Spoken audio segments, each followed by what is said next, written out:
சம்பாதிக்க சொல்லி கொடுத்துருப்பாங்க, கல்யாணம் பண்ண சொல்லி கொடுத்துருப்பாங்க, புள்ள பெத்துக்க சொல்லி கொடுத்துருப்பாங்க, வேற என்ன சொல்லி கொடுத்தாங்க? கற்றுக்கொள்வது உலகியலுக்காக, கற்றுக்கொண்டதை மறப்பது இந்த உலகியல் அடிப்படையாக நின்று விளங்கும் ஆதாரமாக இருக்கக்கூடிய அந்த பரம்பொருளுக்கே சென்று சேருவதற்காக. கத்துக்கிறத கத்துக்கிட்டீங்க, மறக்கிறத எப்ப கத்துக்க போறீங்க? சேலஞ்ச் பண்ணுங்க. நான் உன்னை கத்துக்கிட்டேன், அதை என்னால அடுத்த 1 மணி நேரத்துல மறக்க முடியுமா? கோவத்துல 2 வார்த்தை திட்டாவே உங்களால மறக்க முடியறது இல்ல. அந்த 2 வார்த்தை குத்தி குத்தி குத்தி குத்தி விஷமாயி கடைசியில் சூசைட் பண்ற அளவுக்கு போயிருங்க. எஸ்ஆர்னோ? இறைவன் நம்ம கிட்ட கொடுக்காத விஷயங்களே இல்லை, எல்லாமே இருக்கு. இப்போ உங்களுக்கு என்னன்னா இம்பார்ட்டன்ஸ், இதை ஏன் பண்ணணும் அவ்வளவுதான். நீங்க இதை மூச்சை சுவாசிக்கும் போது நான் ஏன் சுவாசிக்கணும்னு கேட்பீங்களா? 3 வேளை சாப்பாடு சாப்பிடும் போது நான் ஏன் சாப்பிடணும் கேட்பீங்களா? வீட்டுக்கு அனுப்பாம லாக் பண்ணா என்னை ஏன் இங்க அடைச்சு வச்சிருக்க கேட்பீங்களா மாட்டீங்களா? இதுக்கெல்லாம் கேட்குறீங்க. நான் ஏன் பிறந்திருக்கேன் கேட்கவே மாட்டீங்க. ஐயோ நான் ஏன் தான் பிறந்தேனா, அந்த ஏன் தான் பிறந்தேன்ல, நான் ஏன் பிறந்தேன், அந்த ஏன் பிறந்தேன். அந்த ஏன் பிறந்தேன்லையும் டொனாலிட்டி மாறும்போது, சுச்சுவேஷன் மாறும்போது உணர்வு நிலை மாறும், எமோஷன் மாறும். அப்போ நான் உங்களுக்கு என்ன சொல்ல வரேன்னா, நல்லா புரிஞ்சுக்கோங்க. நீங்கள் கண்களால் பார்க்கக்கூடிய அனைத்து பொருள்களுமே நல்லா கவனிச்சு பாருங்க. உங்க சிப்ல இருக்கிறத மட்டும்தான் சந்திக்கிறீங்க, உங்க சிப்ல இருக்கிறத மட்டும்தான் பார்க்குறீங்க, உங்க சிப்ல இருக்கிறத மட்டும்தான் பேசுறீங்க, உங்க சிப்ல இருக்கிறத மட்டும்தான் ஆக்சஸ் பண்றீங்க. அதை நான் எப்படிப்பா நம்புறது? சரி நம்ப வச்சிடலாமா? இல்லைன்னா நம்ப மாட்டீங்க. உங்களுக்கு சயின்டிஃபிக் ப்ரூஃப், இன்னைக்கு காஸ்மிக் கனெக்ஷன்லாம் நான் சொல்லணும். நியூராலிங்க் அப்படின்றதோட ஓனர் யாரு? யார் சொன்னது? எலான் மஸ்க்னு. கிளாப் பண்ணுங்க அவருக்கு. எவ்வளோ அப்டேட்டடாக இருக்காரு பாருங்க. நியூராலிங்கினுடைய ஃபவுண்டர் எலான் மஸ்க். நியூராலிங்க் என்ன பண்ணுன்னு தெரியுமா? அந்த சிப்பை வந்து உங்கள் பிரெயினில் பொருத்திட்டாங்க. ஆல்ரெடி ஒரு மனிதனுக்கு பொருத்தி இப்போ உயிரோடு இருக்கான். என்னன்னா இப்போ நீங்கள் வந்து யூடியூப் மியூசிக்னு ஒரு ஆப் வச்சுருக்கீங்க, தெரியுமா உங்களுக்கு? யூடியூப் மியூசிக் இந்த ஸ்பாட்டிஃபைலாம் இருக்கும். நீங்கள் என்ன மாதிரியான பாட்டு கேட்கணும்னு விருப்பப்படுறீங்களோ, மூடு இருக்கோ அந்த மாதிரியான பாட்டே ப்ளே பண்ணும். அதுக்கப்புறம் அது நீங்கள் அப்படியே மெய்சிலிருந்து போயிடுவீங்க. அது யூஸ் பண்ணியிருந்தீங்கன்னா தெரியும். நான் ஸ்பாட்டிஃபை யூஸ் பண்ணுறல, நான் யூடியூப் மியூசிக் தான் யூஸ் பண்ணுறேன். நான் கொஞ்சம் அப்பப்போ காதல் பாடல்கள், சாமி பாடல்கள் எல்லாமே கேட்பேன். அப்போது நான் இதை எப்போ கண்டுபிடிச்சா அதை கவனிக்கும் போது தான் தெரியும் நம்ம என்ன மூடில் இருக்கணும், அந்த மூடுக்கு தகுந்த மாதிரி பாட்டு போகிறது. இப்போ அயன்மேன் பார்த்தீங்களா? அயன்மேன் வந்து உள்ளுக்குள்ளே அவர் என்ன கேட்குறாரோ, என் பொண்டாட்டி கால் பண்ணுன்னா பண்ணிடும், அப்புறம் நினச்சா பண்ணும், அப்புறம் இதை ரிலீஸ் பண்ணுன்னா போகணும், அப்புறம் கேட்காம எல்லாத்தையும் போகணும். அந்தளவுக்கு கண்ட்ரோல். நியூராலிங்க் என்ன பண்ணுதுன்னா, உங்களுடைய பிரெயினில் பொறுத்தின உடனே உங்களோட பிரெயினில் இருக்கக்கூடிய மெமரிஸ் எல்லாத்தையும் ரீகால் பண்ணி உங்களோட டோட்டல் கண்ட்ரோல் எடுத்துரும். ஆனால் ஆரம்பத்தில் அப்படி காட்டாது. அப்புறம் உங்கள் வீட்டில் உட்காந்துக்கிட்டே நீங்கள் டிவி மாற்றணும், நீங்கள் ரிமோட் எடுத்துலாம் மாற்றணும். உங்களை சோம்பேறி ஆகிறதுக்கு உண்டான வேலை தான். இப்படி உட்காந்து டிவி மாறணும்னா மாறிடும். டிவியே மாறாது, டிவியில் இருக்கிற சேனல் மாறும். அப்புறம் வேறு இன்னொரு சேனல் மாற்றினா அப்புறம் இன்னொரு சேனல் மாறும். அப்புறம் வந்து பார்த்தீங்கன்னா மேலே சுவிட்ச் போடணும், சுவிட்ச் போடும். இந்த பக்கம் பாத்ரூமில் டேப் ஆஃப் பண்ணணும்னா ஆஃப் பண்ணும். இப்போ அதுக்கு தான் கொண்டு போயிட்டு இருக்கானுங்க. இப்போ என் கேள்வி என்னன்னா, இந்த சிப்புனால எப்படி உங்களோட பிரெயினை மாற்றி அமைக்க முடியுதுன்னு கேட்குறேன். உங்களுடைய மெமரியை மாற்ற முடியுது, பழைய மெமரியை அழிக்க முடியுது, புது மெமரியை ஏற்ற முடியுது. விச் மீன்ஸ் உங்கள் மண்டையை கொண்டு போய் அப்படியே, மண்டையை மட்டும் இல்லை ஆளோடு கூட்டு கொண்டே அவன்கிட்ட கொடுத்துட்டிங்கன்னா ஒரு 10 நிமிஷம் ஒரு லேபுக்குள்ளே கூப்பிட்டு போவான், செட் பண்ணிடுவான். உங்கள் புருஷன்னு ஒருத்தரை கொடுத்தீங்கன்னா அதே முகம் அதே உடல் வெளியே ஒரு உயிரோடு தான் இருப்பார். ஆனால் உங்களை மறந்துடுவார், அவர் புருஷன்னு தெரியாது. அடிக்கலாம் மாட்டாங்க, கொல்ல மாட்டாங்க, எதுவும் பண்ண மாட்டாங்க. எந்த மெமரியை வேணாலும் டெலீட் பண்ணிட்டு புது மெமரியை ஆட் பண்ணலாம். விச் மீன்ஸ் நம்மளுடைய பதிவுகள் நம்மளுடைய பிரெயினில் சேவ் ஆகி, நியூரான்ஸில் ஒரு அதிர்வலைகளில் சேவ் ஆகிருக்கு. அதை ரிசீவ் பண்ணி காப்பி பண்ணி ஒரு டேட்டாவில் வச்சுக்கிறானுங்க.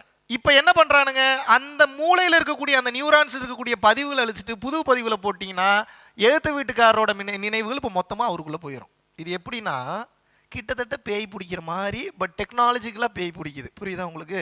நல்லா பேசிகிட்டு இருப்பான், பேய் பிடிச்சோடனே ஆளோட ஆட்டிடியூடு, ஆக்டிவிட்டி, சிம்டம்ஸ் எல்லாமே மாறும். நோட் பண்ணியிருக்கீங்களா? வாய்ஸு, டொனாலிட்டி எல்லாமே சேஞ்ச் ஆகும். பேயெல்லாம் இருக்குது இல்லைன்னு நீங்கள் தான் நினச்சிக்க போகிறீங்க. நானே ஒரு 4 பேய் ஓட்டியிருக்கேன். அது பூரா மலேசியாவில் தான் ஓட்டினேன். தமிழ்நாட்டில் வரைக்கும் ஒரு பேய் கூட தீட்சை கொடுக்கும்போது அதுவே போயிடுச்சு. இது உங்க நம்பிக்கைக்காக சொல்ல வரேன். அப்போ என்னன்னா, இப்போ இந்த வேலையை ஒரு சிப்பு செய்து இத்தனை வருஷம் நான் சொல்லிட்டு இருந்தேன், நீ கிறுக்கு பையன், நீங்க என்னை முட்டா பையன், நீங்க எனக்குலாம் அறிவு இல்லைன்னு நீங்க எங்கே போய் முட்டிக்கிறேன்னு தெரியல. இப்போ என்னன்னா, அந்த மாதிரி கண்ணுக்கு தெரியாத இன்னொரு சிப்பு இறைவன் ஆல்ரெடி போட்டு அனுப்பிட்டாரு. அந்த சிப்புல இருந்து உங்க கண்ணு முன்னாடி ப்ரொஜெக்ஷன் ஆகுது. அங்க உண்மையான பொருள் இல்ல. இதுல பெரிய பியூட்டி என்னன்னா, ஒரு ப்ரொஜெக்டர்ல இருந்து ப்ரொஜெக்ஷன் ஆகிற விஷுவலுக்கும் நீங்க பார்க்குற விஷுவலுக்கும் பெரிய டிஃபரன்ஸ் இல்லை. பட் அதை தொட்டா ஃபீல் பண்ண முடியாது, தொட்டா ஃபீல் பண்ண முடியும், அவ்வளோதான், வேற ஒன்றும் இல்லை. இது ஏன் தொட்டா ஃபீல் பண்ண முடியுதுன்னா, இது உண்மையா தெரியணுன்றதுக்காக இந்த மாயை, இந்த இல்யூஷனை கிரியேட் பண்ணியிருக்கிறார். இப்படியே போறேன்னு போயிட்டு இருந்தீங்கன்னா போயிட்டே இருக்க வேண்டியதான். இதுக்கு எண்டே கிடையாது. ஏன் அப்படின்னா இது பூரா விஷுவல். இதனால தான் வெளியே பார்க்காத பொய், உள்ளே திரும்பு அப்படின்றாங்க. அப்பதான் உண்மை புரியும். வெளியே பார்த்தோன்னா உண்மை புரியாது. எல்லாமே ஏமாத்து வேலை. இந்த கண்ணில் பார்த்தீங்கன்னாவே ஏமாத்து வேலை தான். எதுவுமே உண்மை இல்லை. உங்களை இந்த மார்க் சிஸ்டம் நம்பர் சிஸ்டத்துக்குள்ளேயே ஓட வச்சுட்டு இருப்பானுங்க. பணம் சம்பாரி பணம் இதே கேமுக்குள்ளே தான் உங்களுக்கு நீங்கள் லாக் ஆகிருப்பீங்க. நல்லா கவனிச்சு பாருங்க. இந்த சிஸ்டத்துக்குள்ளேயே தான் இருப்பீங்க. ஏதாவது ஒரு சிஸ்டத்துக்குள்ளே இருப்பீங்க. ஒன்று ஜாதின்ற கட்டமைப்புக்குள்ளே இருப்பீங்க, இல்லாட்டினா மதம்ன்ற கட்டமைப்புக்குள்ளே இருப்பீங்க, இல்லைன்னா குடும்பம்ன்ற கட்டமைப்புக்குள்ளே இருப்பீங்க, இல்லை காதல்ன்ற கட்டமைப்புக்குள்ளே இருப்பீங்க, இல்லை மான மரியாதைன்ற கட்டமைப்புக்குள்ளே இருப்பீங்க, இல்லை கலாச்சாரம்ன்ற கட்டமைப்புக்குள்ளே இருப்பீங்க. ஞானத்தில் நிர்மலம் நிர்குணம். அங்கே ஒரு மண்ணாங்கட்டியும் கிடையாது, ஒரு டேஷும் கிடையாது அங்கே. அப்புறம் அங்கே என்ன ஜாதி மதம் கோட்பாடு சமயம் வழிபாடு? அப்போ இதெல்லாம் பொய்யா? இதெல்லாம் நீ கடந்து வரக்கூடிய வழிமுறை. இதெல்லாம் ஒவ்வொரு படிக்கட்டு. நீ படிக்கட்டை கடந்து வந்துட்டா படிக்கட்டுக்கு நன்றி சொல்லிட்டு திரும்பிட்டு நீ கர்ப்பகிரகத்தை நோக்கி போயிடணும் ராஜா. படிக்கட்டுக்கே நன்றி, படிக்கட்டுக்கே நன்றி, படிக்கட்டுலேயே உருண்டு பிறண்டுட்டு இருந்தா எப்படி? பக்தி இருக்கியா, அடுத்து வா மந்திரத்துக்கு வா, அப்புறம் சேவைக்கு வா, அப்புறம் மூச்சு பயிற்சிக்கு வா, யோகத்துக்கு வா, அப்புறம் ஞானத்துக்கு வா. நான் இல்லை, நான் எதுவுமே பண்ண மாட்டேன், பக்தியிலேயே தான் இருப்பேன். சரி, பக்தியில் தெளிவான பக்தி இருந்தாலும் ஞானத்துக்கு போயிடுவேன். அதுவும் ஞானத்துக்கு கொண்டு போகணும். பக்தியிலேயே டவுட் இருக்கா இல்லையா? அவ்வளோ நம்புறீங்களா கடவுளை? ஒருத்தருன்னு சொல்லுங்க, நெஞ்ச தட்டி சொல்லுங்க, கடவுளை நான் 100% நம்புறேன்னு குதிக்க சொல்லுங்க. அப்போ மேலே இருந்து அதுக்கு நானும் பொறுப்பேற்றுக்க மாட்டேன். உங்கள்கிட்டயே வீடியோ வாங்குவேன். என் விருப்பத்தின்படி தான் மேலே இருந்து குதிக்கிறேன். என் நம்பிக்கை 100% இருந்தால் இறைவன் என் உயிரை காப்பாற்றுவார். என் நம்பிக்கை 100% இல்லை என்றால் என் உயிர் போய்விடும். நீங்களே ரெக்கார்ட் பண்ணிட்டு போய் குதிங்க. இப்போ உங்களோட நம்பிக்கை தான் சொல்லும். நான் சொல்கிறேன் 100% நம்புனீங்கன்னா குதிச்சிங்கன்னா உயிர் போகாது, இறைவன் காப்பாற்றிடுவார். இல்லைன்னா உயிர் போயிடும். ஒரு 100 மாடியிலேருந்து குதிக்கலாமா? I am speaking very seriously. அந்த தைரியம் வரணும்னு சொல்கிறேன். மாடியிலேருந்து குதிக்கிறதுக்கு மட்டும் இல்லை, மாடியிலேருந்து குதிக்கிற அளவுக்கு உங்களுக்கு தைரியம் போயிடுச்சுன்னா இதெல்லாம் ஒரு மேட்ரா? உங்களுக்கு வர பிரச்சனைலாம் ஒரு மேட்ரா? லெஃப்ட் ஹேண்டில் டீல் பண்ணிட்டு போயிடுவீங்க. போடா ஓரமாக போடா, அதெல்லாம் ஒரு வா அடுத்து வா. இந்த தைரியம் எப்போ வரும்? இந்த கருமம் பூரா பொய்ன்னு புரிஞ்சதுனா தான் இதை உண்மைன்னு நினச்சிங்கன்னா கேம் விளையாட முடியாது. You should be a player. இந்த நல்ல வார்த்தைகள்லாம் நீங்கள் தப்பான அர்த்தம் கொடுத்துட்டானுங்க. பிளேயர்ன்ற வார்த்தை நீங்கள் எவ்வளோ கேவலமாக்கிட்டானுங்க பார்த்தீங்கல்ல? எவ்வளோ அற்புதமான ஒரு விஷயம். பிளேயர்னா என்ன? நல்லா விளையாடுறான்ப்பா. இந்த வாழ்க்கை எனும் விளையாட்டை, இந்த வாழ்க்கை எனும் நாடகத்தை, இந்த பாயிண்ட் சிஸ்டத்தை தெரிஞ்சுக்கிட்டு ஸ்கோர் பண்ணுறான். யூனிவர்சலோட லா புரிஞ்சுக்கிட்டு என்ன பண்ணுறான்? எல்லா இடத்துலையும் ஸ்கோர் பண்ணுறான். இவன் தான் பிளேயர். அதை ப்ளே பண்ணுவானா? எமோஷனில் மாட்டிக்கிட்டு ஏன் பொண்டாட்டி ஏன் புள்ள இப்படி சிக்கிக்கிட்டு அவனும் வெளியே வர முடியாமல் மற்றவனையும் வெளியே வர விடாமல் கஷ்டப்பட்டு துன்பப்பட்டு இவனு நாசமாக போயிடுறான், அவனையும் நாசமாக போக வச்சிடறான். இது எப்படி எடுத்துக்கிறது? கோடியாக சொத்து சேர நிம்மதி இருக்காது. எப்படி? என்ன நிம்மதினா என்ன நினைக்கிறீங்க நீங்கள்? இந்த உலகத்திலேயே பெரிய பியூட்டி என்னன்னா, பக்குவம் வர வர எப்படி தெரியுமா ஆகும்? எதெல்லாம் தேடி தேடி தேடி தேடி தேடி தேடி போய் போய் போய் போய் அடைஞ்சிங்களோ அதில் ஒரு மண்ணாங்கட்டி இல்லை, இதில் ஒன்றுமே இல்லையான்னு சோகமாகி உட்காந்துருவீங்க பேசாமல் ஒரு கட்டத்துக்கு மேலே. அதுக்கு ஏன் அவ்வளோ தூரம் போகிறீங்க? இப்போதுலேருந்தே வாழ்க்கையை என்ஜாய் பண்ண வேண்டியதானு. இது மனம் ஏதோ ஒரு கேமை வச்சு அதை அடையணும்னு ஓடிக்கிட்டே தான் இருக்கும்.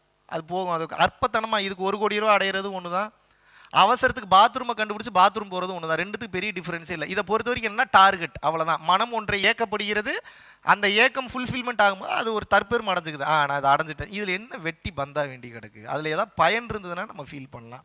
பயன் இல்லாமல் அதை போய் அடைஞ்சு என்ன பிரயோஜனம்? இங்கே நான் என்ன கேட்குறேன்னா, இந்த வாழ்க்கையை அனுபவிப்பதற்கா ஜெயிப்பதற்கான்னு கேட்குறேன். நீங்கள் அனுபவிச்சிங்கன்னா இன்னொருத்தனையும் அனுபவிக்க விடுவீங்க, அவ்வளோதானே.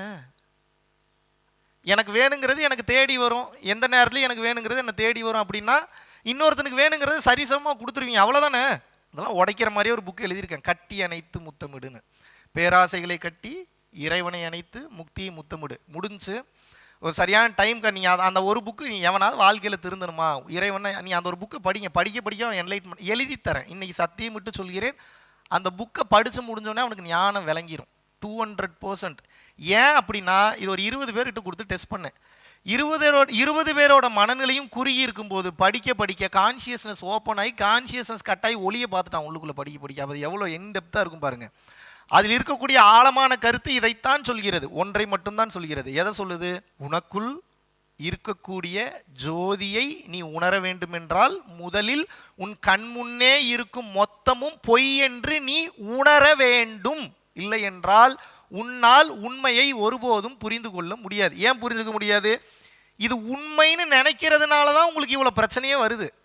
இந்த மரணம் அதை பற்றி தெளிவாக பேசலாம் என்று இருக்கிறேன். இனிமேல் அடிக்கடி பார்த்தீங்கன்னா ஞானம் பற்றி மட்டும் இல்லாமல் இனி வரக்கூடிய காலங்களில் வரக்கூடிய வீடியோஸில் பார்த்தீங்கன்னா லைவாக போயிட்டு இருக்கக்கூடிய விஷயங்கள், இந்த உலகம் சார்ந்த விஷயங்கள், இதையெல்லாம் எடுத்து அதில் ஆன்மீகத்தை கனெக்ட் பண்ணி உங்களுக்கு விளக்கம் கொடுக்கலான் இருக்கேன். காரணம் என்ன அப்படின்னா, வெறும் ஞானத்தை மட்டுமே போதிக்காமல் நிகழ்கால சம்பவங்களையும் ஒரு எடுத்துக்காட்டாக எடுத்து உங்களுக்கு கூறும்போது அதில் உள்ள விளக்கமும் புரியும்.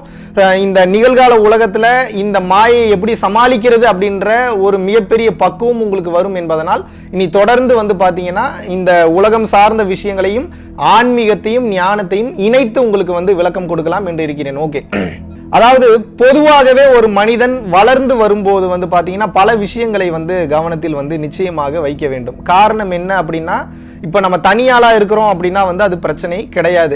நம்மளுடைய வளர்ச்சி, நம்மளுடைய சாப்பாடு, நம்மளுடைய குடும்பம், நம்மளுடைய அது முடிஞ்சிடும். ஆனா எப்போது ஒரு மனிதன் வளர்ந்து வருகிறானோ, அவனை சார்ந்து பல கூட்டம் இருக்கிறதோ, அந்த கூட்டத்தினால் இவன் வளர்ந்து வருகிறானோ, அப்போது விமர்சனங்கள் முதலில் அதிகமாக எழும். விமர்சனங்கள் எழும்போது மிகவும் கவனத்தில் வைக்க வேண்டியது என்னன்னா, விமர்சனம் வர்றது சரிதான், அதெல்லாம் நான் கண்டுக்காம இருப்பேன் அப்படின்னு இருக்கக்கூடாது. அதில் நல்ல விமர்சனம் எது, அதுல வந்து அவதூறான விமர்சனம் எது, உண்மையாவே செய்யக்கூடிய விமர்சனம் சரியான விமர்சனமாக இருந்தால் அதை வந்து நம்ம கேரக்டர்ல மாத்திட்டு நம்ம வாழ்க்கையை வந்து மறுபடியும் தர்மத்தின் பாதையில் நாம் பயணிக்க வேண்டும். இல்ல விமர்சனம் வர்றதே சரிதான், நான் எதையுமே கண்டுக்க மாட்டேன், என் விருப்பத்துப்படி தான் வாழ்வன் சொல்லி வாழும்போது ஒரு மனிதன் என்பவன் நிச்சயமாக நிறைய தவறுகள் செய்வதற்கு வாய்ப்புண்டு. SSR வந்து அப்படி இருந்தாருன்னு நான் சொல்ல வரல. பட் த திங் இஸ், ஒரு மனிதன் இதை நினைவில் கொள்ள வேண்டும். விமர்சனங்கள் நல்ல விஷயத்துக்கு வரும், கெட்ட விஷயத்துக்கு வரும், அவதூறு பரப்புவதற்காகவும் வரும். சில நேரங்களில் வந்து பாத்தீங்கன்னா ஒரு ஆளை காலி பண்றது கூட வரும். சோ அதனால விமர்சனங்களை முதலில் மிகவும் கவனத்தில் கொள்ள வேண்டும். அது நம்ம மேல தப்பு இருக்குன்னா அந்த தப்பை திருத்திக் கொள்வதற்காக ஒரு மனிதன் நிச்சயமாக முயற்சி செய்ய வேண்டும்.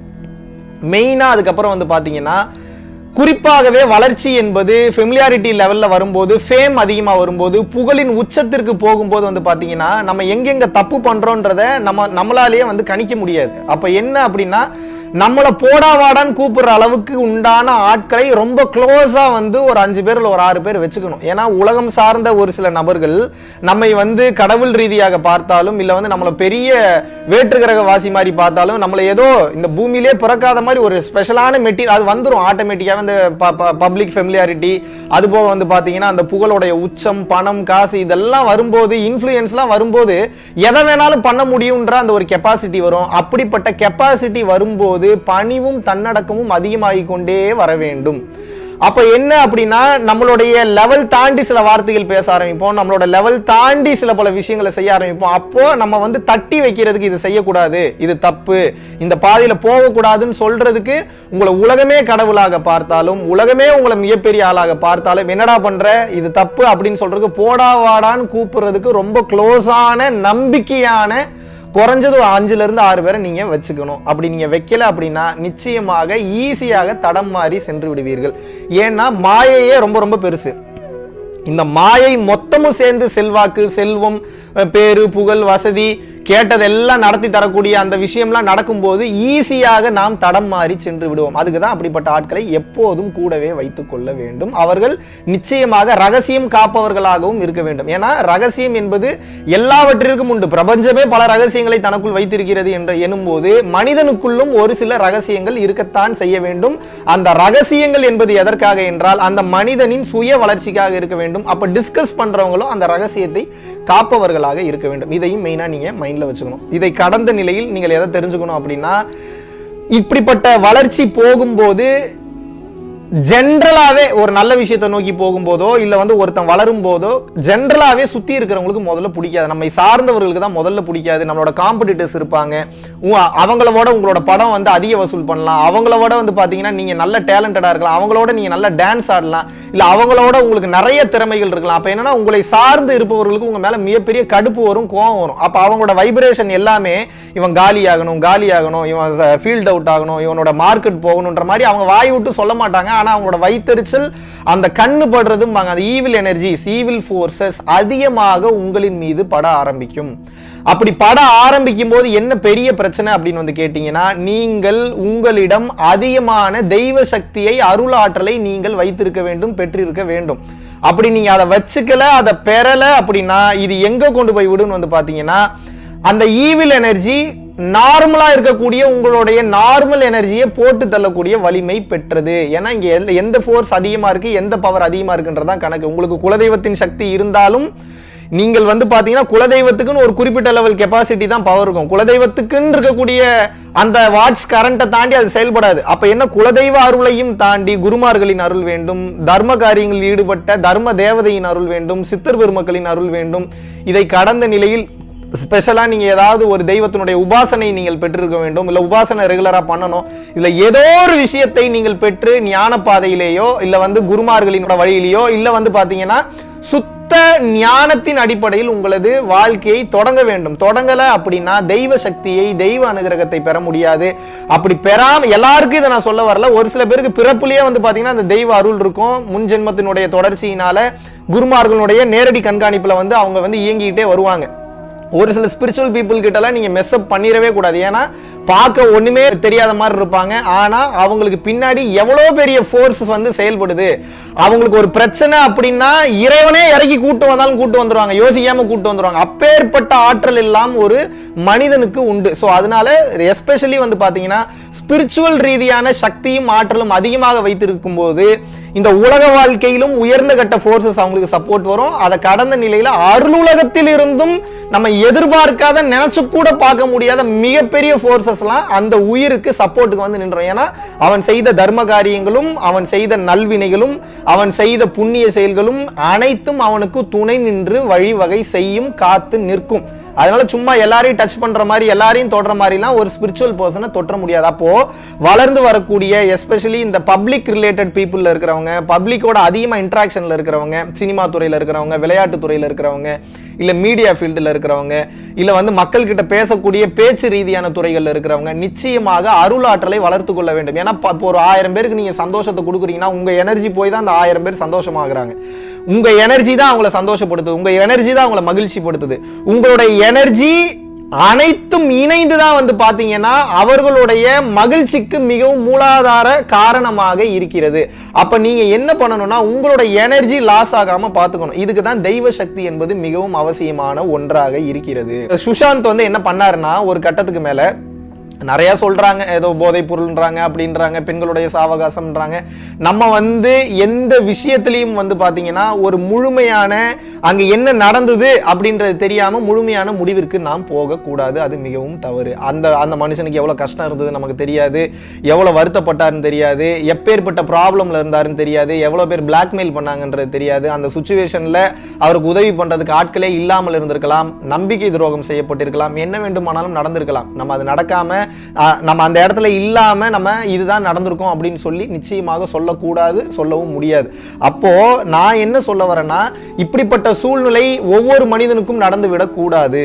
அப்ப என்ன பண்ணணும், இவர் வந்து வாழும் காலத்திலேயே எப்படி வந்து பாத்தீங்கன்னா நல்ல பேரு புகழ் பணம் இதெல்லாம் சம்பாதிக்கும் போதே இவருக்கு வந்து இப்படிப்பட்ட ஒரு சூழ்நிலை வந்ததோ அதுபோல சூழ்நிலை இனிமேல் வரக்கூடிய சந்ததியினருக்கு வந்து விடக்கூடாது, இல்ல இனிமேல் வரக்கூடிய ஆக்டர்ஸ்க்கோ இல்ல பப்ளிக் ரிலேஷன்ல இருக்கிறவங்களுக்கோ வந்துடக்கூடாது. அப்படின்னா நிச்சயமாக ஒரு மனிதன் என்பவன் தெய்வ சக்தியை தனக்குள் பெருக்கி கொள்ள வேண்டும்.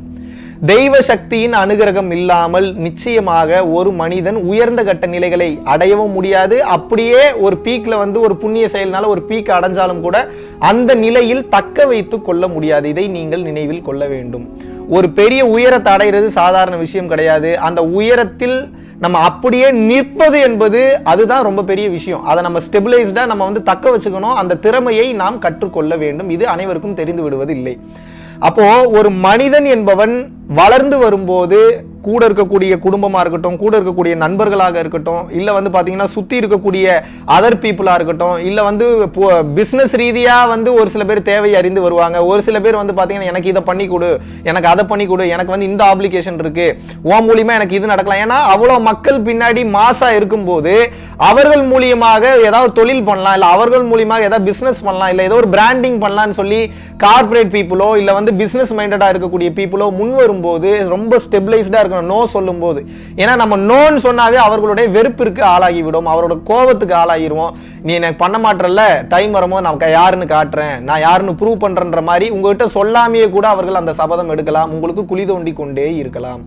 அப்ப என்ன பண்ணணும் அப்படின்னா இறைவன் அனுகிரகம் நமக்கு இருக்கும்போது இந்த மாதிரி ஒரு ஆள் கிடையாது, இந்த மாதிரி 10 லட்சம் பேர் வந்தாலும் நீங்கள் தைரியமாக ஜெயித்து விடுவீர்கள். காரணம் என்ன, 10 லட்சம் பேருக்கும் உண்டான மனநிலையை மாற்றி 10 லட்சம் கெட்டவனுங்க இருந்தாலும் அவர்களுடைய மனநிலையெல்லாம் அப்பாற்பட்டு அவங்களுடைய இன்ஃப்ளூயன்ஸ் எல்லாம் தவிடுபடி ஆக்கக்கூடிய அந்த வல்லமை இறைவனுக்கு மட்டுமே உண்டு. அதனாலதான் மறுபடியும் சொல்றேன், உயர்ந்த கட்ட நிலைகள் எந்த தொழிலில் எந்த பிசினஸ்ல வந்தாலும் எந்த வேலையில வந்தாலும் இறை அனுகிரகம் உங்களுக்கு தேவை. அதற்கு உங்களோட ஏரியாலே பக்கத்தில் இருக்கக்கூடிய ஒரு நல்ல குருவோ அல்லது ஒரு நல்ல வழிகாட்டியோ அல்லது நல்ல ஒரு சகோதரனோ சகோதரியோ யார் இருக்காங்களோ அவர்களுடைய உபதேசத்தை பயன்படுத்தி நீங்கள் இறை வழியில் நீங்கள் பயணம் செய்ய வேண்டும். எப்போது நீங்கள் இறை வழியில் பயணம் செய்யவில்லையோ இந்த வெயிட்டேஜ்லாம் உங்களால தாங்க முடியாது. எப்படி ஹேண்டில் பண்றதுன்றது தெரியும். நம்ம நினைச்சிட்டு இருப்போம் நமக்கு அறிவு இருக்கு, நம்ம ரொம்ப தெளிவா இருக்கோம், நமக்கு எல்லாமே தெரியும் நினைச்சிட்டு இருப்போம். அப்படி கிடையாது. உலக வாழ்க்கை என்பது வேறு, அருளுலக வாழ்க்கை என்பது வேறு. அருளுலக வாழ்க்கையின் சப்போர்ட் இல்லாம உலக வாழ்க்கையை ஜெயிக்க முடியாது. அப்ப என்ன, ஞானம் வேண்டும். ஞானம் இருந்தால் தான் உங்களால் சமாளிக்க முடியும். ஞானம் இல்லாமல் இந்த உலக வாழ்க்கையை சமாளிக்க முடியாது. அப்ப ஞானத்தோடு செயல்படும் போதுதான் இந்த பிரச்சனைகளில் இருந்து நீங்கள் விடுபட முடியும், அந்த வெயிட்டேஜை சமாளிக்க முடியும். எவ்வளவு பெரிய ஃபேம் வந்தாலும் அதை எப்படி நியூட்ரலா கொண்டு போறதுன்ற அந்த பக்குவம் தெரியும். இதையெல்லாம் கடந்து உங்களுக்கு அமையக்கூடிய ஆட்கள் முதல்ல நம்பிக்கையான ஆட்களாக அமைவார்கள். அவர்களால நாளை பின்ன உங்களுக்கு பிரச்சனை வராது. இல்லைன்னா கூட இருக்கிறவனே உங்களுக்கு ஆப்படிச்சுட்டு போயிடுவான். இதை மைண்ட்ல வச்சுக்கோங்க. இதனால்தான் தெய்வ அனுகிரகம் பெறும்போது, தொடர்ந்து அன்னதானம் செய்து கொண்டே வரும்போது, குருமார்களின் வழிகாட்டுதல் கிடைக்கும் போது, ஜீவசமாதி வழிபாடுகளை அதிகப்படுத்தும் போது, நீங்க ஏதோ ஒரு உயர்ந்த கட்ட இறைவனுடைய நாமத்தை தொடர்ந்து உச்சரித்து கொண்டு வரும்போது, இல்ல சக்தி வாய்ந்த ஏதோ ஒரு யோக பயிற்சியை செய்து கொண்டு வரும்போது இந்த இறை சக்தி தெய்வ ஆற்றல் என்பது உங்களுக்கு கிடைக்கும். பிரபஞ்ச சக்தி உங்களுக்குள் செயல்படும் போது எப்பேற்பட்ட தீய சக்திகளையும் தவிடு பொடியாக்கக்கூடிய அந்த வல்லமையும் ஆற்றலும் உங்களுக்கு கிடைக்கும். அப்படி இல்லை என்றால் உடல் அளவிலும் மனதளவிலும் மிகப்பெரிய பாதிப்பு என்பது உங்களுக்கு நிச்சயம் ஏற்படும். அதனால காவல்துறையும் சரி, நீதிமன்றமும் சரி, சுஷாந்தோட அந்த இறப்பிற்குண்டான அந்த காரணத்தை கண்டறியட்டும். இன்னும் இதுக்கப்புறம் இந்த மாதிரி ஒரு விஷயம் நடக்காம இருக்க அதற்குண்டான முன்னெச்சரிக்கை ஏற்பாடுகளை செய்யட்டும். மக்களாகிய நாம் இனிமேல் வளர்ந்து வரும் காலகட்டங்களில் மிகவும் கவனமாக செயல்பட்டு,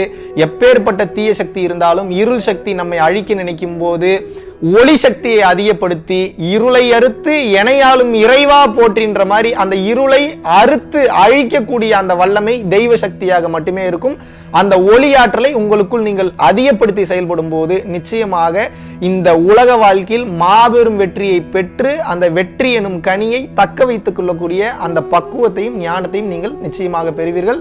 ஓகே, இன்னைக்கு எந்த டாபிக்கை பத்தி பார்க்க போறோம்னா, ஆல்ரெடி இதை பத்தி பேசியிருக்கேன், இருந்தாலும் இன்னும் கொஞ்சம் எலாபரேட்டடா பேசினா நல்லா இருக்கும்னு நினைக்கிறேன். தவம் செய்வதனால் அல்லது தியானம் செய்வதனால், தவம் தியானம்னாவே என்ன, மனம் ஒருநிலைப்படுத்துவது, ஒளியை பார்ப்பது தான். மனம் ஒருநிலைப்படும் போது என்னாகும், அணுக்கள் ஒன்று சேரும். அணுக்கள் ஒன்று சேரும் போது என்னாகும், எனர்ஜி அதிகமாகும். எனர்ஜி அதிகமாகும் போது என்ன, ஹீட் ப்ராசஸ் ஆகும். அந்த உஷ்ணத்தை சுத்த உஷ்ணமாக மாற்ற வேண்டும். சில பல பயிற்சிகள் பண்ணும்போது அசுத்த உஷ்ணமாகும். ஆனால் அசுத்த உஷ்ணத்தையே சுத்த உஷ்ணமாக மாற்றக்கூடிய வல்லமை புருவ மத்திய கவனத்திற்கு உண்டு. வள்ளல் பெருமான் தான் இதை கிளியரா சொல்றார். மற்ற யோக பயிற்சிகள் செய்யும் போது ஏற்படக்கூடிய அசுத்த உஷ்ணத்தை கூட புருவ மத்தியத்தில் ரெகுலராக நீங்கள் கவனம் வைக்கும் போது அந்த அசுத்த உஷ்ணத்தை சுத்த உஷ்ணமாக மாற்றுகிறது. இருந்தாலும் கூட அந்த சுத்த உஷ்ணமே உடம்புல சில பல வேதிவினை மாற்றங்களை ஏற்படுத்தும், சில பல அசௌகரியங்களை ஏற்படுத்தும். நம்ம ஒரு கம்ப்ளீட்டான லைஃப் நம்ம லீவ் பண்ணிட்டு இருக்கோம் நினைச்சிட்டு இருப்போம். ஆனால் இது கர்மாவில் தான் நம்ம குருமா கிளறிட்டு இருக்கோம். அது நமக்கு தெரிய மாட்டேங்குது. நாளை பின்ன ஏகப்பட்ட பஞ்சாயத்து வரும், அடுத்தடுத்த பிறவிகள் வரும். அதுலலாம் இருந்து கடந்து நம்ம ஜெயிக்கணும்னா யோக பயிற்சி பண்ணணும், தவம் பண்ணணும். அதுபோல் ஜீவகாருண்ய ஒழுக்கத்தோட இருக்கணும். ஜீவகாருண்யம் செய்தாலும் உஷ்ணம் கிளம்பும், புரிஞ்சுக்கணும். நீங்க ஆத்ம விசாரம் பண்ணாலும் உஷ்ணம் அதிகமாகும். கவனிக்கணும். நீங்க விசார அதி உஷ்ணம்னு சொல்றாங்க, அதுலயும் உஷ்ணம் கிளம்பும். அங்கங்க சதறிட்டு இருக்க மைண்டை ஃப்ரீயா விட்டுட்டீங்கன்னா பஞ்சாயத்து இல்லை. ஆனா உயிர் போயிடும் சீக்கிரம், அடுத்த பிறவி என்பது உண்டு. ஒருநிலைப்படுத்தும் போது உஷ்ணம் கிளம்பத்தான் செய்யும். எந்த பயிற்சி எடுத்தீங்கனாலும் ஜீவகாருண்ய ஒழுக்கத்தோட கருணை உணர்வோட ஆன்மா உருக்கம் அடைந்தாலும் உஷ்ணம் ஏற்படும். தவம் யோக பயிற்சி செய்தாலும் உஷ்ணம் ஏற்படும். விசாரம் கேள்வி கேட்டாலும் ஆத்மாவை விசாரம் செய்தாலும் உஷ்ணம் என்பது ஏற்படும். ஆக மொத்தம் உஷ்ணம் ஏற்படும். இதை எப்படிங்க சமன்பாடு படுத்துறது? ரொம்ப சிம்பிள். இதுக்கு பயப்படணுன்ற அவசியம்லாம் இல்லை. உயிர் போகிற அளவுக்குலாம் திங்க் பண்ணாதீங்க. அது அறியாமையின் வெளிப்பாடு தான். ஹீட் ஏறும்போது நியூட்ரலைஸ் பண்ணணும், அவ்வளோதான். ஹீட் ஏறும்போது எப்படி நியூட்ரலைஸ் பண்ணுறது அப்படின்னு கிளியராக சொல்கிறேன், நல்லா புரிஞ்சுக்குங்க. மெயினாக இந்த பயிற்சி செய்கிறவங்க கம்பல்சரி பெண்கள் வெள்ளி மற்றும் செவ்வாய், ஆண்கள் புதன் மற்றும் சனிக்கிழமை எண்ணெய் தேய்த்து குளிக்க வேண்டும். எண்ணெய் தேய்ச்சி குளிக்கும் போது ஒரு விஷயம் மெயினாக சொல்கிறேன், பயிற்சி பண்ணுறவங்களுக்கு மட்டும் நான் சொல்கிறேன். நார்மலாக இருக்கிறவங்க உச்சியில் எண்ணெய் வச்சுக்கோங்க, பிரச்சனை இல்லை. இந்த தவம் செய்கிறவங்க யோக பயிற்சி செய்கிறவங்க 3 விஷயம் பண்ணக்கூடாது. என்ன அப்படின்னா, உச்சந்தலைக்கு அழுத்தி எண்ணெய் வைக்கக்கூடாது. ஏன்னா நீ ஏற்றக்கூடிய ஹீட்டு புருவ மத்தியதெல்லாம் ஜோதியாக தெரியும். புருவ மத்தியத்தில் ஜோதியாக தெரியும் போது உச்சந்தலையில் அழுத்தி எண்ணெய் வச்சிங்கன்னா என்ன ஆகும்னா, இதுதான் உச்சினா எது, குழந்தைக்கு அந்த உச்சி துடிக்கக்கூடிய இடம். அழுத்தி எண்ணெய் வச்சிங்கன்னா என்ன ஆகும்னா, ஹீட்டு பூரா கீழே இறங்கிடும். கீழே இருக்கக்கூடிய எனர்ஜி ஏற்றி தான் மேலே கொண்டு போய் ஜோதியை பார்க்குறீங்க. அதுதான் ஞானம், அதான் சித்தி, அதான் முத்தி, அதான் அத்தனை கர்ம சித்தி, யோக சித்தி, ஞான சித்தி, சர்வ சித்தி, அத்தனை சித்திகளையும் அழிக்க வல்லது அதான். அப்போ நீ அந்த ஹீட் இறங்கிட்டீங்கன்னா எப்படி உங்களுக்கு ஜோதி தெரியும்? பரஞ்சோதி மகான் வேதாத்ரி மகரிஷி ஆகிட்டாங்கன்னா முதல் சத்தியமும் உச்சிக்கு எண்ணெய் வைக்கக்கூடாதுன்றது தான். இப்போ நிறையா பேர் சரியாக யோக பயிற்சி பண்ணுறவங்களே உபதேசம் பண்ணுறவங்களும் உச்சிக்கு எண்ணெய் வைக்கக்கூடாதுன்றதை சொல்லி தரதில்லை. அதனால் தயவு செய்து பரம்பொருள் யோகியில் மட்டும் கிடையாது, வேறு எந்த யோக பயிற்சி பண்ணுறவங்களாக இருந்தாலும் உச்சிக்கு மட்டும் அழுத்தி எண்ணெய் வைக்காதீங்க. வச்சிங்கன்னா ஹீட்டு கீழே இறங்கிடும். ஹீட்டு கீழே இறங்கிடுச்சுன்னா மறுபடியும் ஜோதியை பார்ப்பது மிக மிக மிக கடினம். அப்போ என்னங்க, நான் எண்ணெயே வைக்கக்கூடாதான்னு கேட்டால் அப்படி இல்லை, முடியில் வச்சுக்கோங்க, மேலாப்பில் வச்சுக்கோங்க. ஏன்னா நரைச்சிடக்கூடாது, வேற ஏதாவது பிரச்சனை வந்துடக்கூடாதுன்றக்க முடியில் வச்சுக்கலாம். அழுத்தி அந்த நம்ம ஹெட் மசாஜ் பண்ணும்போது தலையில் உச்சந்தலையில் அழுத்தி வைப்பாங்க தெரியுமா, அப்படி நீங்கள் அழுத்தி வச்சிங்கன்னா ஜோதியை பார்க்க முடியாது. பல வருட தவமும் வீணாகிவிடும். இதை ஃபர்ஸ்ட் பண்ணக்கூடாது. ரெண்டாவது என்ன பண்ணக்கூடாது அப்படின்னா, தவம் செய்யக்கூடிய யோகிகள் ரத்த தானம் செய்யக்கூடாது. நல்லா புரிஞ்சுங்க, இது கான்ட்ரோவர்ஷியலான விஷயம். நான் நார்மல் பீப்புளை ரத்த தானம் பண்ணாதீங்க அப்படின்னு வந்து நான் சொல்லலை. தவம் செய்யக்கூடிய யோகிகள் நிச்சயமாக ரத்த தானம் செய்யக்கூடாது. சித்தர் பெருமக்களே சொல்லியிருக்காங்க. இது என்னுடைய கருத்து கிடையாது. காரணம் என்ன அப்படின்னா, தவம் செய்ய செய்ய பல வருட உழைப்பு சாதாரண விஷயமே கிடையாது. அது எல்லாமே அருளாக மாறி இருக்கும். உங்களுடைய நீங்கள் சேர்த்து வச்ச மொத்த எனர்ஜி வேஸ்ட்டாக போயிடும். அப்படியே நீங்கள் கொடுத்தீங்கன்னா உங்களுடைய உழைப்பிற்கு பலனே இல்லாமல் போயிடும். அதனால உங்களுக்கு ரத்த தானம் செய்யணும் அப்படின்ற விருப்பம் இருக்குது அப்படின்னா, உங்களுக்கு தெரிந்த உங்களுக்கு சொந்தக்காரங்களோ உங்களோட நண்பர்களே கூட்டிகிட்டு போய் ரத்த தானம் கொடுங்க. நீங்கள் தவம் பண்ணுறீங்கன்னா புரிஞ்சுக்கிறவங்கள கூப்பிட்டு போங்க. 3வது விஷயம் வந்து பார்த்தீங்கன்னா, தவத்தில் இருப்பவர்கள், தவம் யோகம் செய்பவர்களை எரிக்கக்கூடாது, அவர்களை சமாதி தான் வைக்க வேண்டும். வள்ளல் பெருமானும் சொல்லியிருக்கிறாரு, மற்ற பல சித்தர்களும் சொல்லியிருக்காங்க. ஏன் எரிக்கக்கூடாது அப்படின்னா, பல்வேறு காரணங்கள் இருக்குது. இந்த காரணம்லாம் நான் சொன்னேன்னா ஏதோ பைத்தியாரம் வளர்றான்ற மாதிரி தான் இருக்குது. இப்போதைக்கு நீ தெரிஞ்சுக்க வேண்டியது என்ன, சமாதி வைக்கும் போது அந்த உடலுக்கும் அந்த உயிரிற்கும் ஒரு பெரிய கனெக்டிவிட்டி இருந்துக்கிட்டே இருக்கும். ரெயின்போ வாரியர்ஸ் ஆஃப் தி ரெயின்போன்னு சொல்லுவாங்க ஒரு சில வார்த்தைகள். இந்த உலகம் அழிவு நிலைக்கு ஏற்படுத்தப்படும் போது, இறைவன் அனுகிரகம் செய்யும் போது அந்த ஆன்மாக்கள் தேவைப்படக்கூடிய உடலை எடுத்து இந்த உலகில் உள்ள மனிதர்கள் ஹெல்ப் பண்ணுன்னு சொல்லி ஒரு கூற்று இருக்குது. சித்தர் பெருமக்களோட கூற்று இருக்குது. ரெண்டாவது, சில பல யோகிகளோ சில பல தவத்தை அடைந்தவர்கள் அப்போது இறப்பு ஏற்பட்டாலும் கூட ஒரு சில அந்த ஆன்மா உண்மையாகவே கதரும் போது, ஒரு சில நல்ல நிலைகளை ஆவி உலகத்தில் அடையும் போது, இல்லை அவங்க தாய் தகப்பம் பண்ண புண்ணியம் அந்த ஆன்மாவிற்கு சேரும் போது, அந்த உடலின் மூலியமாக மறுபடியும் அந்த ஆன்மா வந்து நல்ல நிலையை மற்ற மனிதர்களுக்கு கொடுக்கும்ன்ற ஒரு கூற்றும் இருக்குது. ஏகப்பட்ட கூற்று இந்த மாதிரி இருக்குது. இப்போ நான் இதெல்லாம் சொன்னேன்னா உங்களுக்கு நம்ப முடியாதபடி தான் இருக்கும். மெயினாக இப்போதைக்கு ஒன்று தெரிஞ்சுக்கங்க, யோகம் தவம் செய்பவர்களை எரிக்கக்கூடாது, சமாதி தான் வைக்க வேண்டும். வள்ளல் பெருமான் வந்து ஜென்ரலாகவே யாரையும் எரிக்கக்கூடாதுன்னு தான் சொல்கிறார். பட் நீ அதை எப்படி கேட்க போகிறது கிடையாது. அதனால் அட்லீஸ்ட் நம்ம இந்த தவம் யோகம் செய்யக்கூடிய நம்ம ஃபேமிலியில் பரம்பொருள் ஃபேமிலி சொல்ல, இந்த தவம் யோகம் செய்யக்கூடிய எல்லாரையும் சேர்த்து தான் நான் ஃபேமிலின்னு சொல்கிறேன். நீங்களாவது தயவு செய்து உங்களது உடலை எரிக்க விடாதீர்கள். மெயினாக இன்னொன்று என்னென்னா, உடல் தானமோ இல்லை வந்து பார்த்தீங்கன்னா கண் தானமோ நீங்கள் இறந்ததற்கு அப்புறம் நிச்சயமாக செய்யக்கூடாது. இந்த யோகம் தவம் செய்கிறவங்க கண்டிப்பாக செய்யக்கூடாது. எங்கள் அப்பா இறந்தப்போ, ஆக்சிடெண்ட்டில் இறந்தப்போ 15 நாள் வந்து ஹாஸ்பிட்டலில் வச்சுருந்தோம், ஒரு தனியார் மருத்துவமனையில் வச்சுருந்தோம். 15 நாளுக்கு அப்புறம் அவர் இறந்த உடனே வந்து பார்த்தீங்கன்னா, எங்கள் அப்பானா எனக்கு அவ்வளோ உயிர், ஆனால் எங்கள் அப்பாவோட கண்களாவது அடுத்தவங்களுக்கு பயன்படட்டும்னு சொல்லி இம்மிடியேட்டாக எங்கள் அப்பாவோட இறப்பை பற்றியும் கவலைப்படாமல் இம்மிடியேட்டாக வந்து பார்த்தீங்கன்னா ஐ ஹாஸ்பிட்டல்லேருந்து வர சொல்லி அவரோட கண்ணை வந்து எடுத்துகிட்டு போக சொன்னேன். ஸோ கண் தானத்தை மதிக்கக்கூடியவன் நான், உடல் தானத்தை மதிக்கக்கூடியவன் நான்.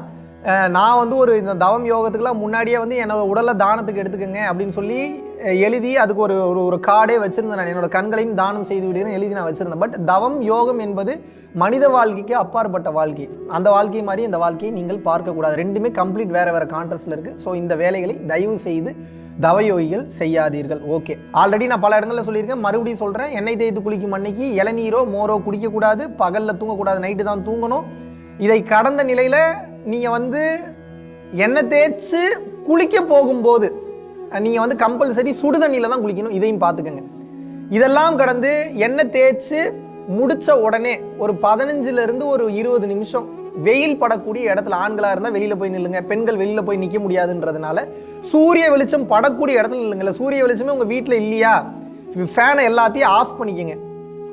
ஓரளவுக்கு அந்த ஹீட்டு உங்கள் உடம்புல படக்கூடிய இடத்துல நீங்கள் நின்று கொள்ளுங்கள். ஓரளவுக்கு அந்த சூரிய வெளிச்சம் இங்கே ஓரளவுக்கு படுற இடமா இருந்தாலும் நின்றுக்குங்க.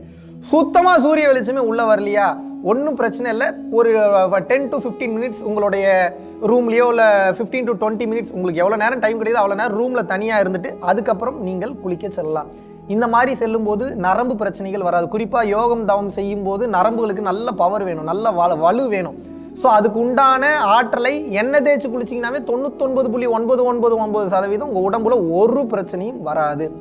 இதை கடந்த நிலையில் அடிக்கடி நீங்கள் வந்து பார்த்தீங்கன்னா கருணை கிழங்கு அதிகமாக சாப்பிடணும். ஏன் கருணை கிழங்கு சாப்பிடணும்? அதுக்கு பேரே கருணை கிழங்கு. ஏன் கருணை கிழங்குன்னு வச்சிருக்காங்க? கருணையோடு இருப்பதனால அது கருணை கிழங்கு. எதுக்கு அது கருணையாக இருக்குது அப்படின்னா, மனிதனுடைய உடலிற்கு கருணையாக இருக்கிறது, மனிதனுடைய வாழ்க்கைக்கு கருணையாக இருக்கிறது, தேவையில்லாத நோய்களை போக்குகிறது, அதனுடைய மகத்துவத்தை சொல்லவே முடியாது, அவ்வளோ விஷயங்களை அது கொடுக்கிறது. அதனால தயவு செய்து உங்கள் வாழ்க்கையில் அடிக்கடி கருணைக்கிழங்கு சாப்பிட்டீங்கன்னாவே பைல்ஸ் பிரச்சனை வராது, சூட்டுனால ஏற்படக்கூடிய பிரச்சனைகள் வராது, தேவையில்லாத வாயு பிரச்சனைகள் வராது. ஒரு 2 பொருளை நீங்கள் அவாய்ட் பண்ணு. என்ன? கத்திரிக்காயை டோட்டலாக அவாய்ட் பண்ணிடுங்க. டோட்டலாக விஷக்கொல்லி. ஐ மீன் வந்து பார்த்தீங்கன்னா அது வந்து மனிதனை கொல்லக்கூடிய ஆற்றல் பெற்றது. ரெண்டாவது உயிர் பிராணனை டோட்டலாக எடுத்துரும். கத்திரிக்காயில் ஒன்றுமே கிடையாது, அதை எடுத்துருங்க. அது இன்னைக்கு வர கத்திரிக்காயில் ஒன்றுமே கிடையாது, தயவு செஞ்சு எடுத்துருங்க, அதை பயன்படுத்தாதீங்க. ரெண்டாவது எதை பயன்படுத்தக்கூடாதுன்னா உருளைக்கிழங்கு. ஏதாவது டேஸ்ட்டுக்கு அப்போதைக்கு ஏதாவது வறுத்து சாப்பிட்றதுக்கு யூஸ் பண்ணி, ஆனால் கம்ப்ளீட்டாக அது வாயு, முதுகு பிடிப்பு ஏற்படும், அங்கங்கே இழுத்து பிடிச்சிக்கும், உடம்பு வலி எடுக்க ஆரம்பிக்கும், தேவையில்லாத பிரச்சனைகளை கொண்டு வந்து விடும். ஸோ உருளைக்கிழங்கு மற்றும் கத்திரிக்காயை கம்ப்ளீட்டாக அவாய்ட் பண்ணுங்க. அதை கடந்த நிலையில் வாய்ப்பு கிடைக்கும் போல வெண்பூசணி ஜூஸ் அடிக்கடி குடிச்சுக்கிட்டே வாங்க. வெண்பூசணியை ஜூஸாக கலக்கி காலையில் வெறும் வயிற்றில் குடிக்கலாம். அதுக்கப்புறம் வந்து பார்த்தீங்கன்னா நவதானியங்களை அதை அடிக்கடி எடுத்துக்கங்க. நவதானியங்கள்னா என்ன? கொண்டக்கடலை, கருப்பு சுண்டல், கொள்ளுப்பயிறு, பச்சைப்பயிறு, தட்டைப்பயிறு, இந்த மாதிரி வேக வச்சா உடனே சாப்பிட்ற மாதிரி எந்த எக்ஸ்ட்ரா எசன்ஸும் போடாமல் அப்படியே எடுத்து சாப்பிட்ற மாதிரியான நவதானியங்களை நீங்கள் அடிக்கடி சாப்பிடணும். எப்போ பார்த்தாலும் அரிசி, கோதுமை, உளுந்தம்பருப்பு இப்படியே போகாதீங்க. நவதானியங்கள் அதிகமாக சாப்பிடுவோம். நவதானியங்களும் நவ கிரகங்களோட தொடர்புடையது. ஒவ்வொரு கிரகத்துக்கும் ஒவ்வொரு நவதானியத்தோட தொடர்பு இருக்கு. ஸோ அந்த நவதானியங்கள் அதிகமாக சாப்பிடும்போது உங்கள் உடம்புல இருக்கக்கூடிய நவகிரக மாறுபாடுகள் இல்லை நவகிரக தோஷங்கள் ஏதாவது இருந்தாலும் இந்த நவதானியங்களை சாப்பிடும்போது அது அதனை நிவர்த்தி செய்துவிடும். ஸோ இதையும் நல்லா மைண்டில் வச்சுங்க. இதை கடந்த நிலையில் வாய்ப்பு இருக்கும்போது carrot juice, beetroot juice, apple juice, இது 3ஐயும் அடிக்கடி குடிங்க. நீங்கள் கேரட், பீட்ரூட், ஆப்பிள், இது உங்களுக்கு ஈஸியாக சொல்லலாம். ஏபிசின்னு ஞாபகம் வச்சுங்க. ஏபிசின்னா என்ன? Apple, beetroot, carrot. இந்த 3ஐயும் டெய்லி குடிக்கணும்னு நான் சொல்ல. ஒரு வாரத்தில் உங்களால் எவ்வளோ அதிகமாக குடிக்க முடியுமோ. எங்கேயோ வெளியில் போகிறீங்களா, ஒரு ஜூஸ் சாப்பிட போகிறீங்களா, கேரட் ஜூஸ் ஆர்டர் பண்ணி சாப்பிடுங்க. வீட்டில் சும்மா இருக்கீங்களா, ஏதாவது தாகம் எடுக்குதா, டக்குன்னு தண்ணி குடிக்காமல் தண்ணிக்கு பதிலாக ஒரு 5லேருந்து ஒரு 10 நிமிஷம் டைம் எக்ஸ்ட்ரா எடுத்துக்கினா பீட்ரூட்டே ஜூஸாக குடிக்கலாம். இந்த மாதிரி சாப்பிடுவோம். உடம்புல ஹீமோகுளோபின் லெவல் அதிகமாகும். தேவையற்ற பிரச்சனைகளை இது சரி செய்து விடும். இதை கடந்த நிலையில் ரொம்ப சில நேரத்தில் தவம் பண்ணும்போது உஷ்ணம் அதிகமாயிருச்சுன்னு வச்சுக்கோங்க. உங்களுடைய காதுல இருந்து புகை வர மாதிரி இருக்கும், டீஹைட்ரேட் ஆகிடும், எந்திரிக்கவே முடியாது. அந்த மாதிரியான நேரத்தில் நீங்கள் என்ன பண்ணணும்? உங்களோட தொப்புள்ளியும் 2 கால் கட்டை விரல்களிலும் விளக்கெண்ணெய் வச்சுட்டு படுத்தீங்கன்னா காலையில் சரியாயிரும். இல்லை ரொம்ப முடியாமல் இருக்குது அப்படின்ற பட்சத்தில் அன்னைக்கு நைட்டு அடுத்த நாள் நைட்டு நீங்கள் வைக்கும் போதும் சரியாகிவிடும். உடனே போய் ஏதாவது ஒரு மாத்திரையை போடுறேன், டேப்லெட்டை போடுறேன்னு போட்டிங்கன்னா அப்புறம் அதுவே பழக்கமாயிடும். ஸோ தவம் செய்வதனால் ஏற்படும் இந்த உடல் உஷ்ணத்தை நீங்கள் சமன்பாடு எப்படி செய்ய வேண்டும் என்றால் சித்த மருத்துவத்தின் மூலியமாகவோ அல்லது ரெஸ்ட் எடுத்து தான் சரி பண்ணும். உடனே அலோபதிக்கு போயிடாதீங்க. அவசர சிகிச்சைக்கு கை உடஞ்சிருச்சு, கால் உடஞ்சிருச்சு, ஏதாவது இமீடியட்டான ஆக்சிடென்ட்னா நீ அலோபதிக்கு போகலாம். ஒரு ஸ்லோ அண்ட் ஸ்டெடி ப்ராசஸாக இருக்குது, நமக்கு டைம் இருக்குது, லைஃப் ஸ்பேன் இருக்குன்னா ஏன் நம்ம உடனே அலோபதி போகணும்? அப்போனா ஃபஸ்ட்டு சித்த மருத்துவத்தை அணுகுங்க. அப்படி இல்லாட்டினா ஹோமியோபதியை செகண்ட் ஆப்ஷனாக வைங்க. அப்படி செகண்ட் ஆப்ஷனை கடந்து அது வேலை செய்யலைன்னா தேர்ட் ஆப்ஷனாக நீங்கள் ஆயுர்வேதாவை வைங்க. அதுக்கப்புறம் தான் மற்ற ஆப்ஷனே போகணும்.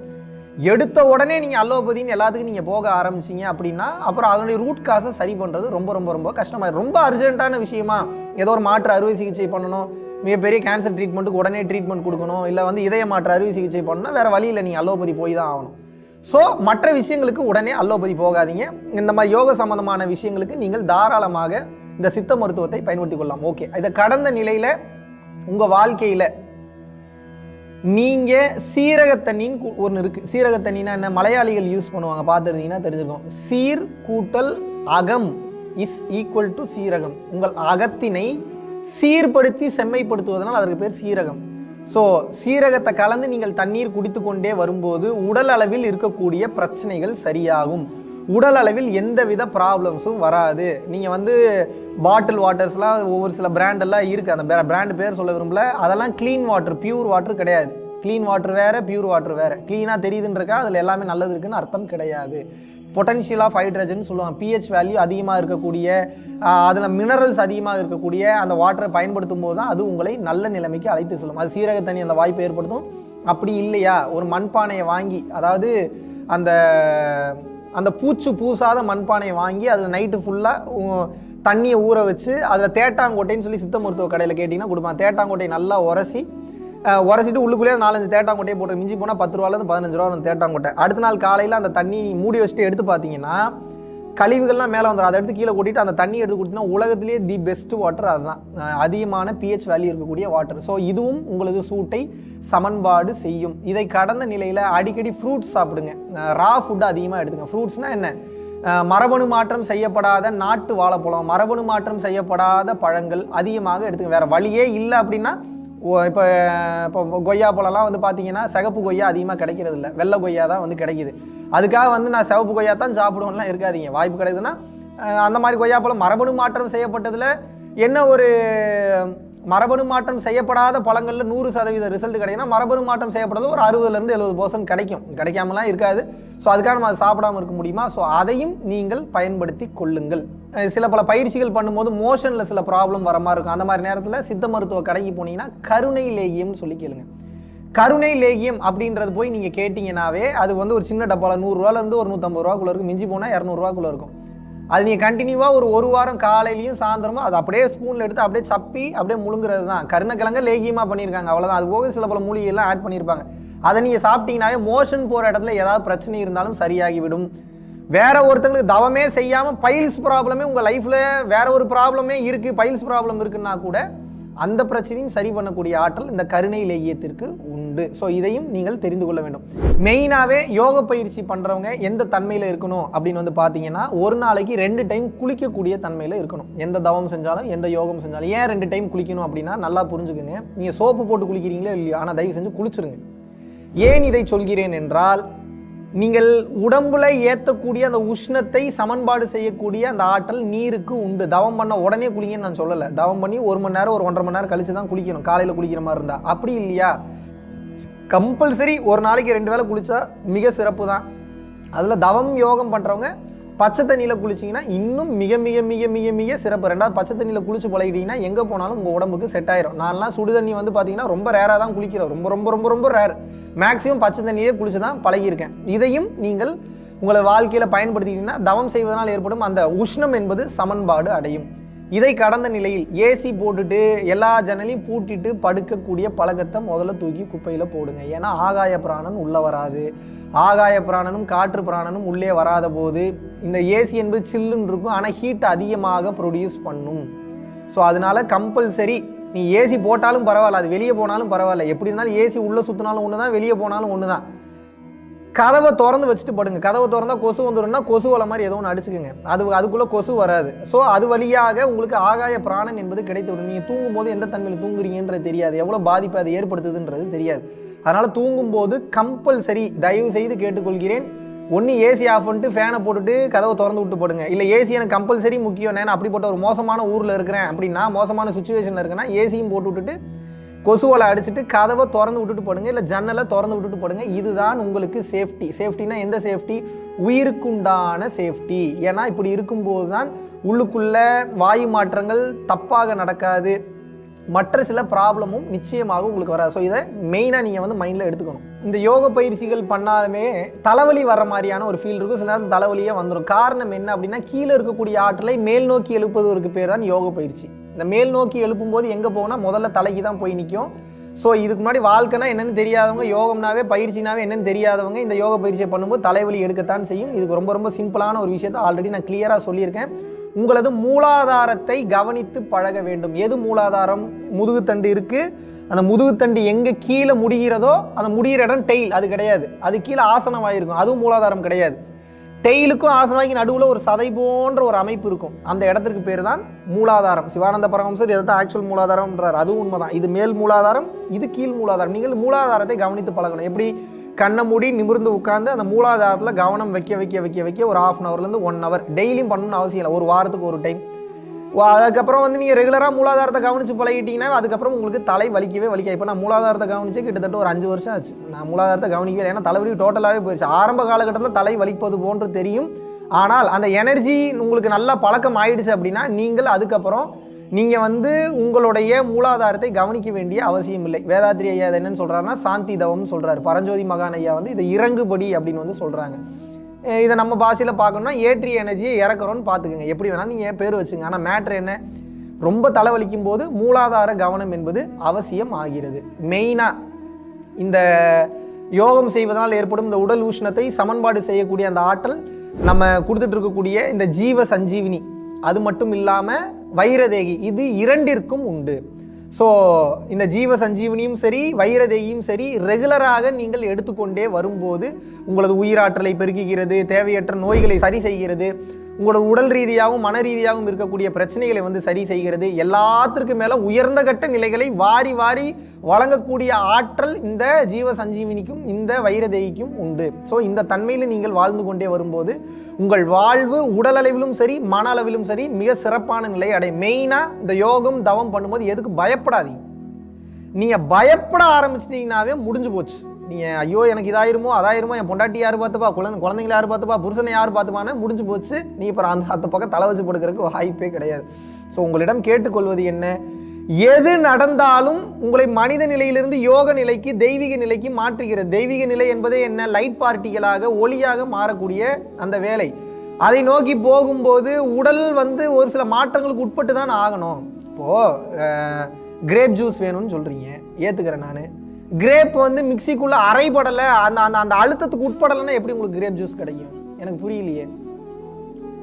எனக்கு வந்து நல்ல உடம்பு நல்ல ஆரோக்கியமாக இருக்கணும்ன்றீங்க, அரிசியும் கோதுமையான சப்பாத்தியும் இல்லை தோசையும் இல்லை மற்ற பழங்களும் கடிச்சு மென்று சாப்பிட்டு அந்த வலி வேதனைகளுக்கு உட்படலை அப்படின்னா உங்களுக்கு எப்படி எனர்ஜி கிடைக்கும்?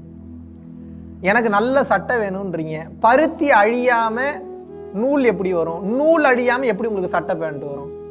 அப்போ உலகத்தோட தத்துவம் என்ன, ஒன்றின் அழிவில் தான் இன்னொன்றின் தொடக்கம் இருக்கிறது. உலக வாழ்க்கையை நீங்கள் வந்து அர்ப்பணிக்கணும்னா என்ன, இங்கே விட்டுட்டு ஓடிட்டு காட்டுக்குள்ளே ஓடிடுங்கன்னு சொல்ல, இதெல்லாம் போய் இறைவன் தான் மெயின் சொல்லி அந்த அர்ப்பணிப்போடு தொடர்ந்து பயிற்சி செய்து கொண்டே வரும்போது அந்த அர்ப்பணிப்பிற்கும் அந்த கட்ஸுக்கும் அந்த போல்டுனஸுக்கும் அந்த வைராகியத்துக்கும் இறைவன் உங்களுக்கு அனைத்து பொருட்களையும் அனைத்து வளங்களையும் அனைத்து அருளையும் அனைத்து சக்திகளையும் உங்களுக்கு வழங்கியே தருவார். இதில் எந்தவித மாற்று கருத்தும் இல்லை. இதையும் நீங்கள் மெயினாக மைண்டில் வச்சுக்கணும். இதெல்லாம் கடந்த நிலையில் ரொம்ப சில நேரத்தில் இந்த பயிற்சி பண்ணும்போது கொஞ்சம் டீஹைட்ரேட் ஆகிற மாதிரி இருக்கும், ரொம்ப தண்ணி தாக எடுக்கும். அந்த மாதிரியான நேரத்தில் ஒரு வாரம் கூட பயிற்சி செய்யாமல் கூட விடுங்க, தப்பே கிடையாது. உடம்பு நல்லா இருக்குன்னா நீங்கள் டெய்லியும் பயிற்சி பண்ணலாம். உடம்பு நல்லா இல்லைன்னா என்ன, முதல்ல நல்லா ரெஸ்ட் எடுத்துகிட்டு நல்லா சாப்பிட்டு நல்லா தூங்கி நல்லா ரெஸ்ட் எடுங்க. இந்த ரெஸ்ட் எடுத்திங்கன்னா தான் உடம்பு சரியாக. இது எப்படி அப்படின்னா, நான் ஒரு அருவாள் செய்யணும்னு நினைக்கிறேன். அருவாள் செய்யணும்னு நினைக்கும் போது என்ன பண்ணணும், ஒரு இரும்பு இருக்குது, அதை முதல்ல நல்லா காய்ச்சிட்டேன். நல்லா காய்ச்சி ஃபுல்லாக காய்ச்சிட்டேன்னா என்ன ஆகும், உருகி ஓடிடும், அருவாள் செய்ய முடியாது. அப்போ முதல்ல நல்லா சூடு ஏற்றணும், அப்புறம் தண்ணியில் கொஞ்சம் நேரம் காய வைக்கணும், அப்புறம் தட்டணும், அப்புறம் மறுபடியும் நல்லா சூடு ஏற்றணும், மறுபடியும் தண்ணியில் காய வைக்கணும், தட்டணும், அப்புறம் மறுபடியும் சூடு ஏற்றணும், மறுபடியும் தண்ணியில் காய வைக்கணும், மறுபடியும் தட்டணும். இது போல் கொஞ்சம் கொஞ்சமாக தான் அந்த ஷேப் கிடைக்கும். அதே தான் யோக வாழ்க்கைக்கும் தவ வாழ்க்கைக்கும். அப்போ நீங்கள் என்ன பண்ணணும், உடம்பில் உஷ்ணம் ஏற ஏற ரொம்ப உஷ்ணம் ஏற்றிங்கன்னா உருகி ஓடி போயிடும். பயப்படாதீங்க. எந்த சூழ்நிலையும் பொறுமை காத்து நீங்கள் பயணம் செய்ய வேண்டும். நல்லா முடியல சில நேரத்தில் அப்படின்னா, சில நேரத்தில் நானே முடியாமல் படுத்துப்பேன், உடம்பெல்லாம் ஒரு மாதிரி சிவரிங்காக இருக்கிற மாதிரி. காரணம்னா உள்ளுக்குள்ளே அந்த கெமிக்கல் ரியாக்ஷன் ஆல்கெமிக்கல் ப்ராசஸ் நடந்துட்டு இருக்குன்னு அர்த்தம். அதை நீங்கள் ஏற்றுக்கணும். இதனால தான் தீட்சை கொடுக்குறதுக்கு முன்னாடியே ஆன்லைன்லையும் சரி நம்ம நேரடி கிளாஸ்லையும் சரி இதுக்கெல்லாம் தயார் நிலையில் இருக்கிறவங்க மட்டும் பயிற்சி வாங்கிக்கோங்க. அப்படி இல்லாட்டினா தயவு செய்து உங்களது இல்லத்திற்கு தாராளமாக நீங்கள் செல்லலாம். ஏன்னா சும்மா இருந்த சங்க ஊதிக்கு எடுக்கிற மாதிரி அப்புறம் தீட்சை கொடுத்தாச்சுன்னா அந்த இடம் ஆக்டிவேட் ஆயிடுச்சுன்னா பயிற்சி பண்ண ஆரம்பிச்சுன்னா இன்னும் பக்காவாக வேலை செய்ய ஆரம்பிச்சிடும். இப்போ வேலை செய்ய ஆரம்பிக்கும் போது தகுதியான நபர்கள் இதுக்கு எனக்கு ஓகே, இந்த மாற்றத்தை நான் ஏற்றுக்கிறவன்றவங்களுக்கு மட்டும்தான். இதனால தான் நான் தீட்சை கொடுக்குறது, எல்லாத்துக்குமே தீட்சை கொடுப்பது கிடையாது. ஸோ இந்த உண்மையும் புரிந்து கொள்ளுங்கள். இதை கடந்த நிலையில் ரொம்ப முடியல அப்படின்னா, டீஹைட்ரேட் ஆச்சுன்னா நல்ல தண்ணி குடிங்க, நல்ல ஜூஸ் சாப்பிடுங்க, நல்லா சாப்பிடுங்க. ரொம்ப படபடப்பா பதட்டம் பயமாக இருக்குன்னா நல்லா சாப்பிட்டு நல்லா தூங்கணும். சாப்பிட்டு தூங்கணும். இதுதான் ஒரே வழி. இதை விட்டுட்டு வேற ஏதாவது மருந்து சாப்பிட்டா சரியாயிருமா, அதை சாப்பிட்டா சரியாயிருமா, இதுக்கெல்லாம் மருந்து எங்கேயுமே கிடையாது. ஏன்னா உள்ளுக்குள் நடக்கக்கூடிய ஆல்கெமிக்கல் ப்ராசஸ்க்கு எங்கே போய் நீங்கள் வந்து மருந்து நீங்கள் ரெடி பண்ணுவீங்க? இந்த தன்மையில் செயல்படும் போது உங்களது உடம்பு சமன்பாடு அடையும். ஹீட்டை ரொம்ப ஈஸியாக வந்து நியூட்ரலைஸ் பண்ணலாம். ஹீட்டை ஒரு வருஷம் 2 வருஷம் நியூட்ரலைஸ் பண்ணி கற்றுக்கிட்டீங்கன்னா அப்புறம் உங்கள் உடம்பு ஆட்டோமேட்டிக்காகவே எந்த எக்ஸ்டர்னல் பொருளே இல்லாமல் ஆட்டோமேட்டிக்காகவே அந்த தன்மைக்கு சென்று விடும். மெயினாக உங்கள் சாப்பாட்டில் டெய்லி நெய் சேர்த்து சாப்பிட்டுட்டு வாங்க.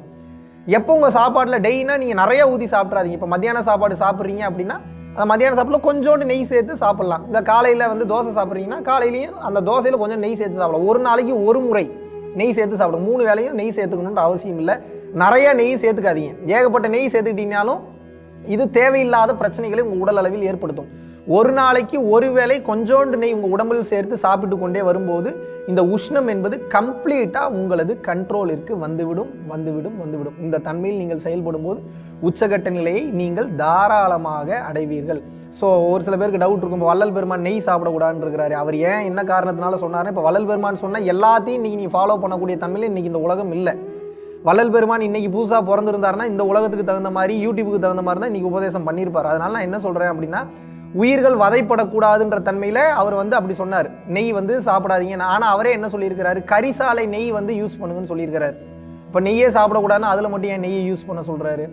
காரணம் என்னன்னா, நெய் என்பது அதிகமான ஒரு சந்தை பொருளாக ஆகிவிட்டதன் காரணமாக பல மாடு வந்து துன்புறுத்தப்படுது, மாடுகள் வந்து கஷ்டப்படுத்தப்படக்கூடாது அப்படின்றதுக்காக அந்த ஒரு எண்ணத்தை சொன்னார். பட் இன்னைக்கு இருக்கக்கூடிய கால சூழ்நிலைக்கு வந்து ஒரு உயிரை கொன்றுதான் நம்ம வந்து வதைப்படுத்தக்கூடாது, சாப்பிடக்கூடாது. அந்த நான்வெஜ்ன்றது தன்மையை தயவு செஞ்சு கம்ப்ளீட்டாக அவாய்ட் பண்ணணும் அப்படின்ற தன்மையினால தான் அது ஒரு உபதேசம் பண்ணிட்டு போனார். ஸோ இப்போதைக்கு நீங்கள் உடல் உஷ்ணத்தை கண்ட்ரோல் பண்ணணும், மற்ற விஷயங்களை பண்ணணும் அப்படின்னா டெய்லியும் கம்பல்சரி இளநீர் குடிங்க, நெய் சேர்த்து சாப்பிடுங்க. இளநீர் எப்போ குடிக்கணும்? வெறும் வயிற்றுல குடிக்கக்கூடாது. காலையில் வெறும் வயிற்றுல நீங்கள் இளநீர் குடிச்சிங்கன்னா ஆசிட் ஃபார்ம் ஆகிடும், அல்சர் வந்துடும்.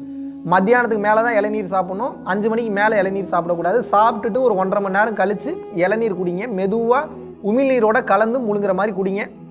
அதை கடந்த நிலையில் சப்போஸ் இளநீர் கிடைக்கல, இளநீர் உங்களால் அஃபோர்ட் பண்ண முடியல அப்படின்னா மோர் குடிக்கலாம். மோர் நீங்கள் குடித்தாலும் டெய்லி மோர் குடிக்கும்போது உங்களது உடலின் உஷ்ணம் என்பது சமன்பாடு அடையும்.